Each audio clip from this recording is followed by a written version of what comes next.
àddina buy tukki yooyu yëpp nga ciy dégg elbadu yàlla bis bu àddina buy tukki asamaan si day tijjeeku géej gi day débordé picc yi dañuy jaar fii yooyu yëpp dara amu ci bu àddina tukki yooyu yëpp dara du ci am non explique Alaaji. bu àddina di tukki yooyu yëpp dara du ci am àddina dina tukki géej gi continuer di nekk géej asamaan si continuer di nekk asamaan waaye dootul am le vivant si kaw suuf àddina buy tukki un bref instant lay doon lu mel ni xuy kamaj lay doon. ah bon. effectivement waaw lu tax ñu ne nag mooy tiit moom mag li nga dégg effectivement yàlla yow isa samaun shaqat wa azinat li rabbiha wa uqat wa isa al ardu muddat wa alxat ma fiha wa taqalat wa azinat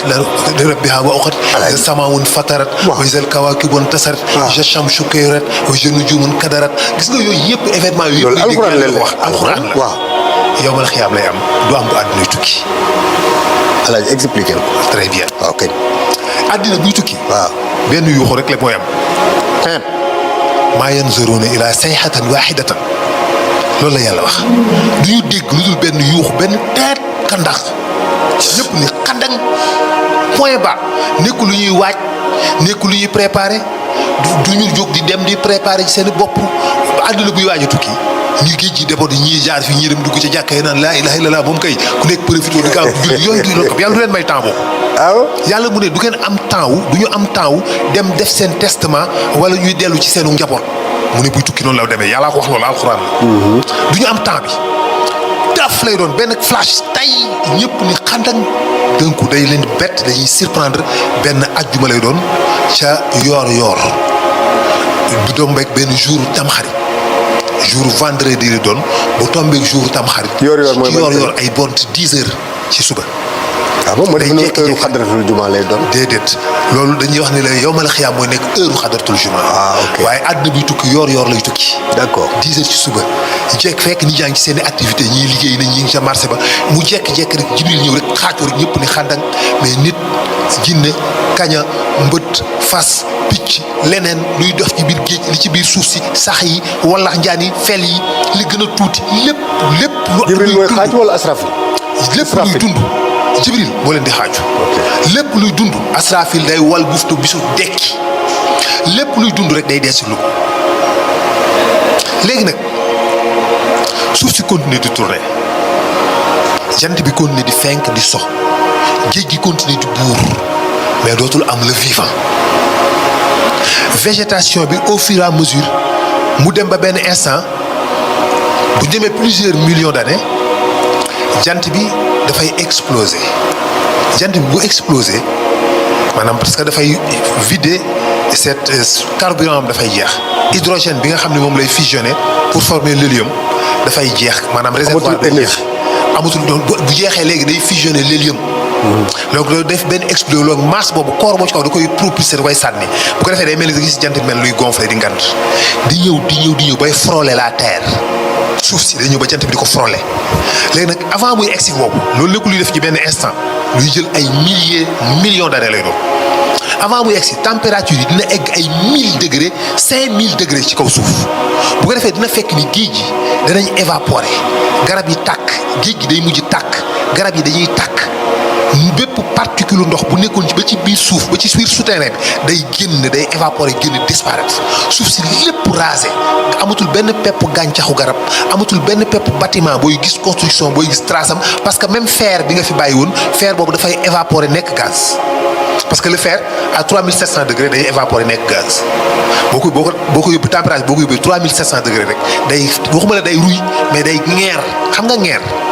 mooy ngay baxal dara ndox ndox bi di jeex ba jeex tàkk loolu ndox bu ngeer. waaw léegi nag fer bi ci boppam boo ko dee baxalee boo ko yóbbu 3500 degrés day ngeer.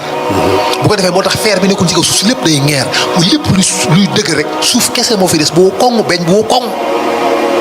yàlla ci lay indi benn tawu ndox bu dang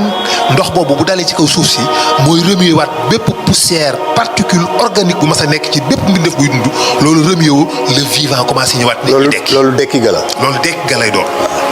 bu ñu dekkee nag destruction boobu mu lay wax ba nit ñi yaakaar ni mooy xew bu àdduna tukki moom laa lay wax. bu ñu dekkee ba pare nag ci la ñuy assister nag la grande destruction. isa samaun shaqat wa azinat li rabbiha wa uqat wa isal ardu muddat parce que ardu bi lañ nekk. waaye li tax ñu yàlla di ku ubbi suuf tàllal ko déplier ko day fekk ñu nekk duñ ci kaw suuf si. tout à fait parce que yóbbu fekk ñu yóbbu ñu ardu zimzim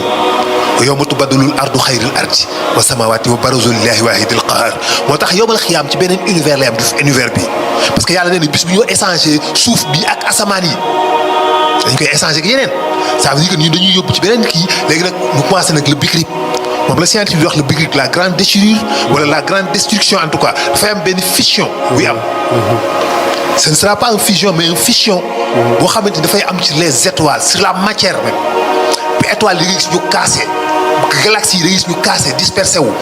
après biddew yi cassé nekk ay atomes yi cassé nekk ay protons yi cassé nekk ay quark yi cassé bu mu nekk le néant absolu destruction boobu moom la ñuy wax le bicrip loolu nag mooy fekk yowmal xiyaam ñuy taxaw ñun ñëpp ñu assisté ko fekk ko xam nga fekkoon yàlla buy tukkal àddina bi dafay ñëw rek ñu gis xëy benn suba géej gi jaar fii camions yi jaar fële asamaan si wàccee côté bële loolu ñu fiy dund rek ñoo ko fekkee.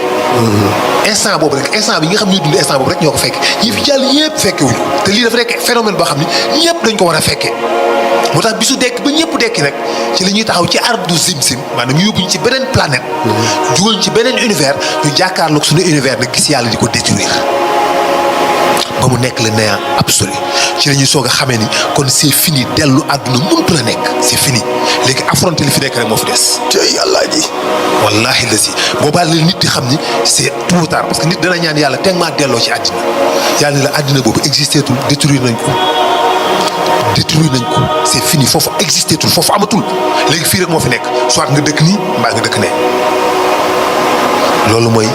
bisu yawmal xiyaam. loolu mooy bésu tiit ba. wallaahi wa jaa rabbuka wal mala'u bis boobaa nag. léegi nag safan. cay wa jaa dana feeñ rabbuka sa borom wal mala'u ak malaaka yi rang par rang ci kaw suuf si mais après nag ñu dégager ñu sur la planète Terre yóbbuñ ci ardu zimzim ñu def foofu nag la ñuy peser foofu lañ barzaq di amee yomal xiyaam atte yeeg réglage yeeg ñu ngi koy defee ci planète boobu waaye ci planète bii la ñuy dekkee. fii la ñuy taxawaat moo tax nga dégg ñu la yomal xiyaam jant bi day jege ba yuur yi di baax parce que effectivement day fekk jant bi ñëw bay frôler la terre scientifiquement c'est prouvé loolu. donc c'est ce qui va se passer. magnifique